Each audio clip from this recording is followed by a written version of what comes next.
हम बड़ी खामोशी के साथ, बड़े ग्रेस के साथ, बड़े तदब्बुर के साथ अपनी सियासत का कैंपेन का सिलसिला हमने जारी व सारी रखा। ना हमने 15 जनवरी से पहले इल्ज़ाम लगाए, ना 15 जनवरी के बाद इल्ज़ाम लगाए हैं। हमने अपने तहादियों के साथ बात की, अपने अराकीन के साथ बात की। पाकिस्तान पीपल्स पार्टी कराची की सबसे बड़ी सियासी जमात बनकर उभरी जब 155 अराकीन काउंसिल हमारे मुंतखब हुए। 14 अराकीन पाकिस्तान मुस्लिम लीग नवाज़ के हैं, 4 अराकीन जो हैं वो JUI फजलुर रहमान ग्रुप के हैं। 173 का नंबर हमारा पूरा होता है। जमात इस्लामी को 130 नशिस्तों पर कामयाबी हुई है, उनको 130 अराकीन उनके पास हैं।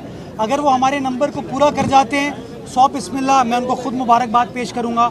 अगर वो अब हमारे नंबर को क्रॉस नहीं कर पाते तो उन्हें हमारे मैंडेट का एहतराम करना चाहिए। इल्ज़ामात को तर्क करके आज शाम के बाद हम सबको मुत्तहिद होकर चार्टर ऑफ कराची के ऊपर बात करनी चाहिए कि कराची का क्या मास्टर प्लान होना चाहिए, कराची का अगले 50 साल का क्या मंसूबा होना चाहिए। मैं बार बार इस बात पर मैंने जोर दिया कि कभी भी नईम उर रहमान साहब ने ये नहीं कहा कि कराची के मसाइल हल कैसे होंगे, कराची के लिए एजेंडा क्या है। मैं कहता हूँ इल्ज़ामात से बाहर निकलें, इशूज़ को आइडेंटिफाई करें और आइडेंटिफाई करके जो उसका सस्टेनेबल हल निकल सकता है, सोल्यूशन निकल सकती है। बहैसियत सियासी जमात मैं इस बात की आपको यकीन दहानी कराता हूँ कि हम उस बात के ऊपर राज़ी हैं। आज भी हमें पता है हमारे नंबर पूरे हैं।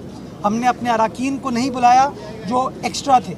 जो अराकीन हमारे काउंसिल में इलेक्टेड हैं वो आए हैं। जो पाकिस्तान पीपल्स पार्टी के MPAs हैं, MNAs हैं, हमारे कारकुनान हैं, ओहदेदार हैं, वो यहाँ पर नहीं आए। हमने कोई अपना कैंप बाहर नहीं बनाया।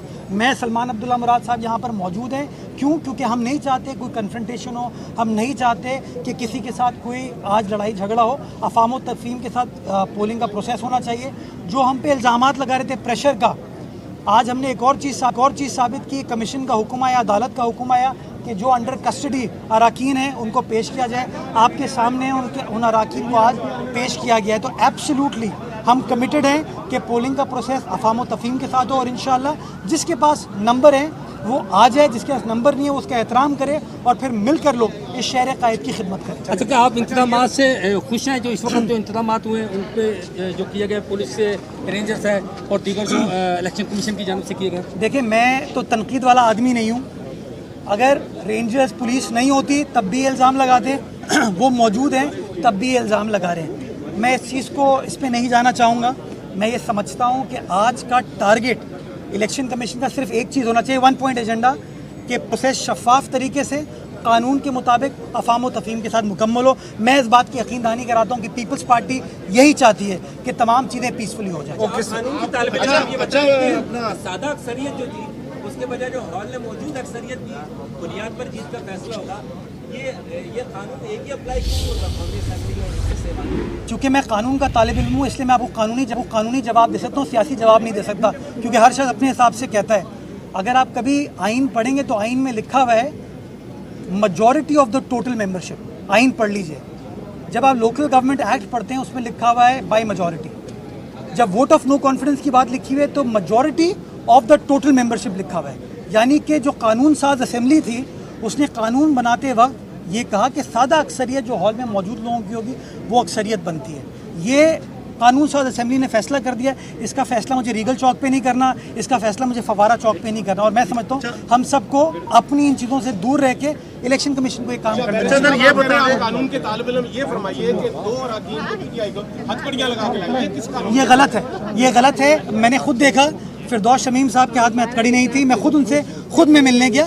बाकी जो एक रुकन को मैंने जो खुद देखा, मैं समझता हूँ वो गलत है, वो नहीं होना चाहिए था। और मैं बात करूँगा, हर किसी का इज्जत एहतराम हम सब के ऊपर वाजिब है। मैं बिलीव करता हूँ कि जो भी सियासी इख्तिलाफात हो हमें रवादारी का मुजाहरा करना चाहिए और एक दूसरे का इज्जत एहतराम करना चाहिए। लास्ट क्वेश्चन है कि 30 अराकीन जो है पाकिस्तान तहरीक इंसाफ के, उन्होंने क़यादत के फैसले से इख्तिलाफ किया है। उनका आपसे कोई किसी किस्म का रब्ता है या वो किस तरफ जाएंगे, कुछ है? मेरा किसी भी PTI रुकने असेंबली के साथ कोई रब्ता नहीं है।